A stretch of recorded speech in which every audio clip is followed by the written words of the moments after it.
It's dinosaurs. They may be through with us, but we're not through with them. I am legitimately lost for words. If the Jurassic World movies have succeeded in doing one thing, it's covering every type of failure.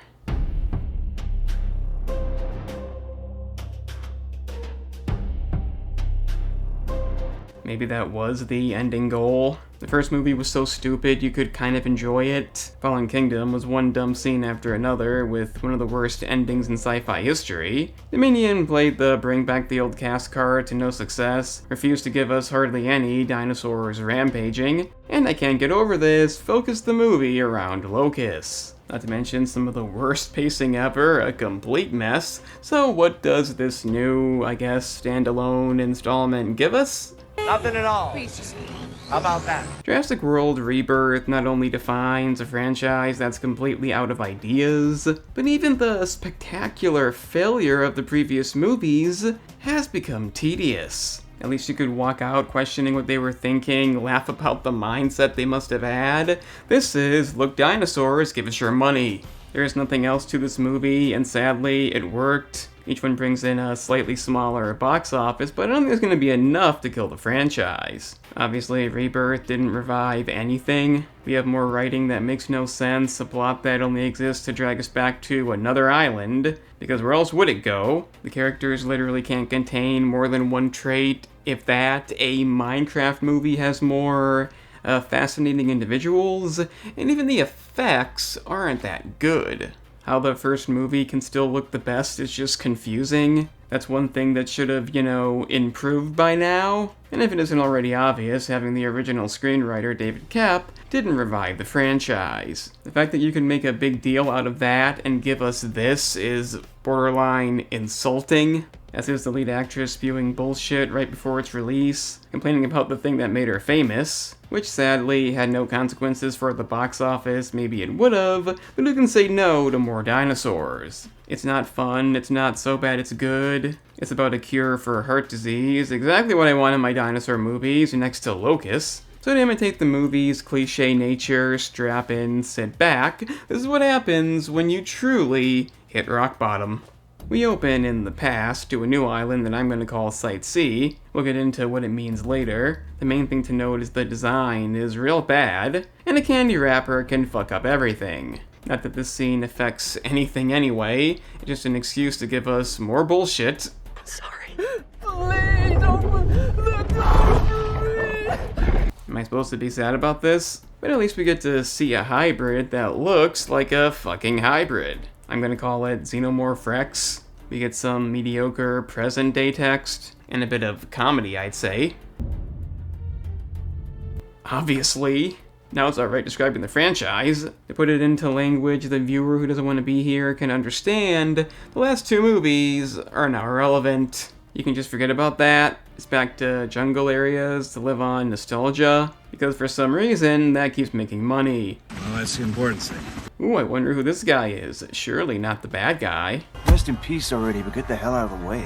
May as well get an I'm a Dick shirt, at least to be in on the joke. That's Martin Koepp, played by Rupert Friend, and our strong woman lead Zora, played by the male gaze hater. And I'll tell you, this may be the most fitting lead in any Jurassic movie. Sure, Sam Neill played a great paleontologist, Jeff Goldblum's personality fit the Lost World pretty good, Chris Pratt fit nicely to a modern movie, but none of them nail their respective movie's tone the same way as the male gaze hater. 20 years of life. That's very touching. It's not my field. And we have very deep pockets. How deep? Blank, empty, and making it abundantly clear, I don't want to fucking be here. I mean, let's be honest, if anybody in this movie had an actual single thought beyond their one given trait, it wouldn't fit. It just wouldn't fit. She is given a mandatory sad backstory that affects nothing. Same goes for our new lead paleontologist character, Dr. Loomis, played by Jonathan Bailey. That being liking dinosaurs and not liking what they're about to do, but he goes anyway for money. And no, you are not seeing things. That's a real museum that's only now going out of business. There were literal dinosaurs outside. People lost interest a long time ago. That's why they had to make hybrids, and you're telling me only now museums are failing? The last movie had this kind of joke the fucking first movie did. We're out of a job. No, apparently you got about 3 decades. Anyway, the premise is ridiculous and stupid. The 3 largest dinosaurs' blood can cure heart disease for who gives a shit reason, and to ensure tension they must be alive, but don't fret, they're all in the exact same illegal location. Which I call, fuck you, how the fuck did this not get brought up till now? I thought I was just advising. That's basically him defined. We got a great cast going so far, but at least they show us the old banner to invoke nostalgia. And I'll tell you, never has the theme felt more out of place. I'm not gonna play it, it's disgusting, it ain't worth the copyright risk. Duncan, played by Mahershala Ali, is at least entertaining, kinda. I can't say the best character, more like not outright bad. But that isn't enough, he needs his own sad backstory, being whatever. I mean, given the movie does take a decent amount of time to get going, did we really need this gag? The trouble is, I really can't do it this time, Z. I'm sorry. And I'm afraid that's final. Maybe you could double the number that you and I spoke about. They obviously planned this, they did it to get more money. It isn't exactly entertaining, but it is important because to have redemption later, we need to have our lead only caring about money, not people. Money talks to me. That way, if she does the right thing, it'll be real meaningful. Also, I do want to point out Bobby, played by Ed Skrein. He's like anybody else, not interesting, but he does have a positive trait, being the kids like him. That may sound pointless, but keep it in mind, it actually leads to something real fascinating. Speaking of... Did you see how much Kincaid's paying us for this one? Oh, yeah. We're in trouble. Hell yeah. These two don't seem too hopeful. Like I said, the plot takes way too long to get going. She does the whole boss woman thing. You got sweat running in your eyes and you're close enough to look that thing right in the teeth. You got this. Please, be my guest. Oh, really? That was just great. The two talking about their cliche, sad backstories, nothing but blank personalities, it's insane. But it's a Jurassic movie, and you know what that means, there has to be kids. In the form of a family on a yacht, a father, 2 daughters, and a boyfriend. And call me lazy, but I'm gonna say as little about them as possible. They're purely there because the movie thinks they have to be. The one-note theme is not broken, they live strictly on plot armor. And it doesn't even matter anyway because they spend almost the entire movie separated doing nothing relevant. The father is especially bland, potentially the blandest character in the franchise, and the only remotely noteworthy thing is the boyfriend being an asshole, willingly admitting it, Gene Simmons must be his idol, and his daughter, for an unexplained reason, doesn't seem to care. Okay, clearly, you don't see the side of him that I see. The naked side. I don't get it either. Could you explain? He also says a lot of random stuff. Give me some. Everyone. Grid me out. What'd I do? Yeah, grid me out. When an old person buys a bed and they go, oh wow man, this is my deathbed. Because I'm thinking that. I have some weed. That may make him the most interesting character in the movie, only because the writing is so baffling. At least they finally brought the Spinosaurus back, that being a hybrid version. Not that you'd know by looking at them, the one in the third movie was more hybrid-like, and you're not gonna see any actual unique hybrids for some time. Horseshit! There's no suspense to this scene whatsoever, they don't even try, get it the fuck over with, but luckily they're found immediately, and I mean immediately. They detect them, give us some more proof the bad guy's bad, because that was needed. It's a completely new idea, he wants to find the samples first and then save them. I mean, it's crazy. And if you're wondering why the supposedly responsible dad took his family out there, you gotta be fine. You go there, you die. What you're proposing is really illegal. No one's dumb enough to go where we're going. How could anybody think it'd be fine? I mean, he doesn't even like his daughter's boyfriend, so how is this okay? At least we finally get an action scene that isn't stupid. It took way too long to get here, and I do want to know what happens if the sample lands in the water. Now let's just look at the next scene reasonably. The 7th movie in a highly profitable franchise. Basically, what Koepp is doing won't help everybody, only the super rich, making it unethical, and this is her response. Maybe you should stop. Now, if the male gaze hater was playing an actual bad character who wouldn't be redeemed, this would be an interesting move, but Spoiler, she isn't. It's gonna go exactly how you think it will, so just consider how lazy this writing is. We do finally get a new Spinosaurus set piece, surely pissing off some fan who still can't sleep over that dead T-Rex. And this is why I said keep Bobby's one good quality in mind. I know you're thinking, they just killed off somebody you wouldn't expect to be killed off. Aside from Eddie in the second movie, you always know exactly who's gonna die in all the movies, no suspense whatsoever. And this one, from this point on, is no exception, and I don't really think Bobby is either. Yeah, the kids liked him, and Zora knew him, making it somewhat sad, but look at what happened next. He opts to not help the family, being the only thing he does, or really says. And during the scene when they get the blood sample, he is not present. At all. He's nowhere. Not even on the inside. It's like he wasn't on set. So all I can figure is they realized the viewer might like this guy and made sure we wouldn't have a sad death. It may seem odd to say they do that, but a scene later supports that theory. It's also a stupid death. Why would he just stand there? And I think it's blatantly obvious who else won't make it. I'm gonna go with the two who don't say much and the bad guy. You wanna know why he's bad? Because the older daughter tries to call for help, and he doesn't want that, being what they're doing is illegal, and then coincidentally it leads to her falling and him not helping. Isn't that convenient? It's like they're really trying to make this stuff work. In the chaos, the father seems to break his leg, but it's only an issue when the plot needs it to be. The family then bails, allowing them to spend the movie doing mostly nothing. The rest of the boat scene is okay. It's somewhat exciting, kind of fun. Probably the only real good scene in the movie. Maybe a few others. And that is as good as it gets. Aside from hitting the like button, it's right down there, and subscribing if you enjoyed. The algorithm is literally useless, so sharing the video would be appreciated.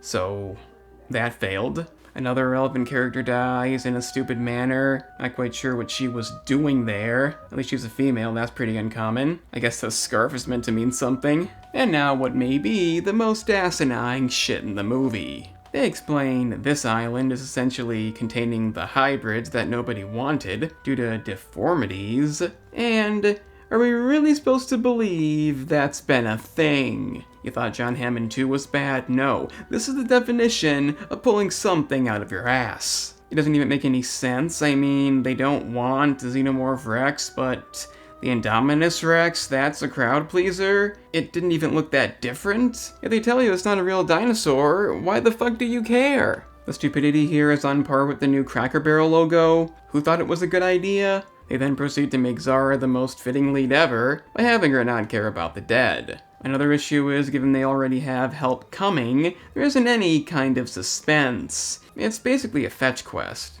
In case you forgot, Ingen. I studied under Alan Grant as a postdoc. He was just in the last movie. It didn't fix it. Speaking of the last movie, Survival is a long shot.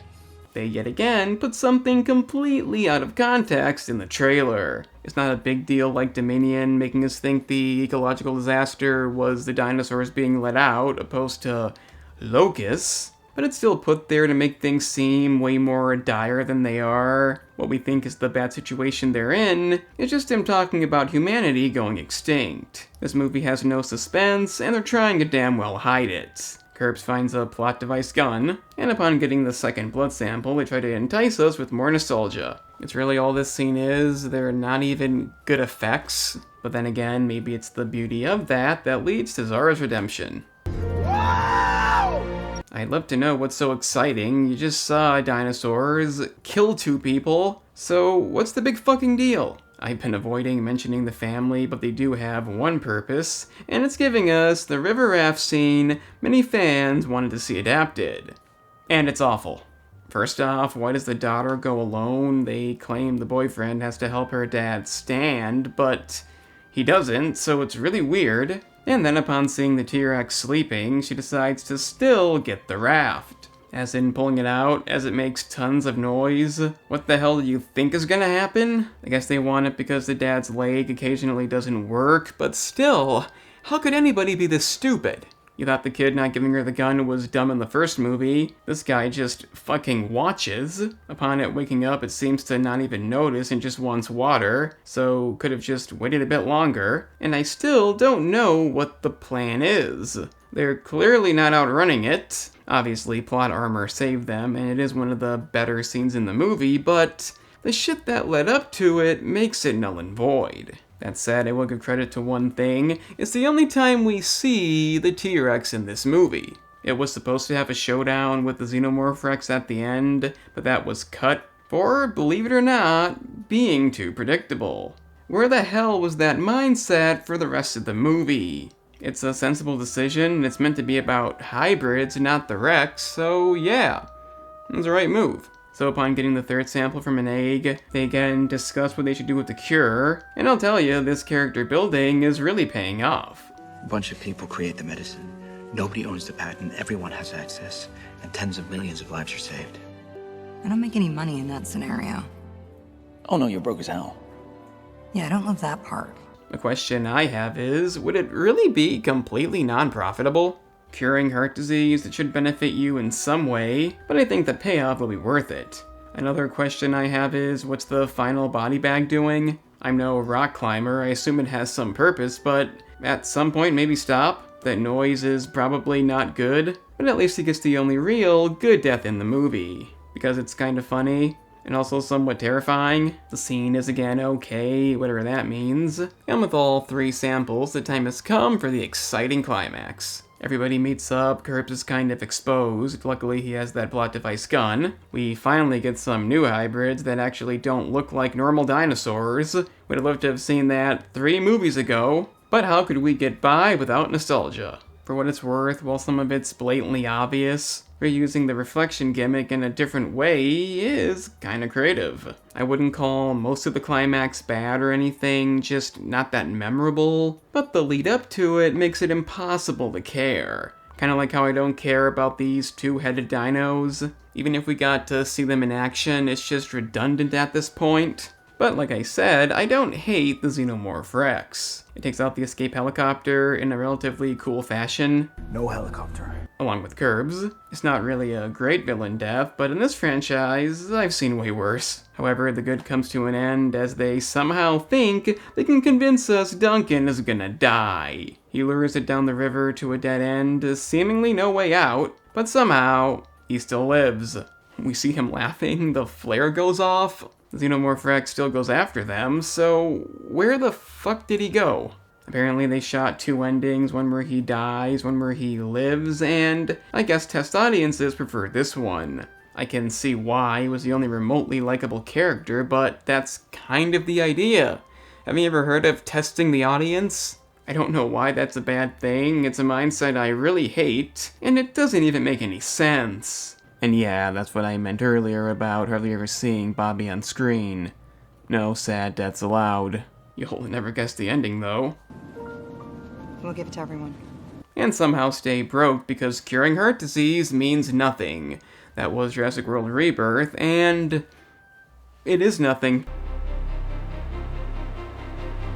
A movie so uninspired it makes Fallen Kingdom look ambitious, and Dominion feel like it had a point. It recycles the worst of the franchise, flat characters, a stupid goal, lazy writing, and manages to somehow be the least fun yet. Bringing back David Koepp still couldn't lead to a movie that makes any sense. Nobody wanted a plot based around blood samples and heart disease in a Jurassic movie, and the only thing they really nailed was a lead who perfectly fits. Given she also clearly didn't want to be there, it makes the inherent issue pretty obvious. Unfortunately, even idiotic male gaze rhetoric can't kill this franchise. New ones aren't confirmed yet, some reason, but we know they will be, so maybe they still have ways to fuck it up. No wonder, no spectacle, just a machine churning out dinosaur content, hoping nostalgia will cover it, and it's not even trying to hide it. Doesn't even look that good, the family does nothing until the end, and I'll say it one last time, it's still in a fucking jungle on a fucking island that we somehow didn't know about. Rebirth was meant to breathe new life. That didn't happen. We're like long past extinction. Yeah, the new hybrids are cool, at least they stuck to that, kinda. Couple of good scenes here and there, but that's about it. I can't yet say how I'd rank them. This movie's obviously bottom 3. It can't top Fallen Kingdom, that's pure shit, but it wasn't rock bottom yet. This is, and it's truly void of everything. I'm an analyst, and remember kids, when a place is deemed extremely dangerous for an obvious reason, it probably won't be fine.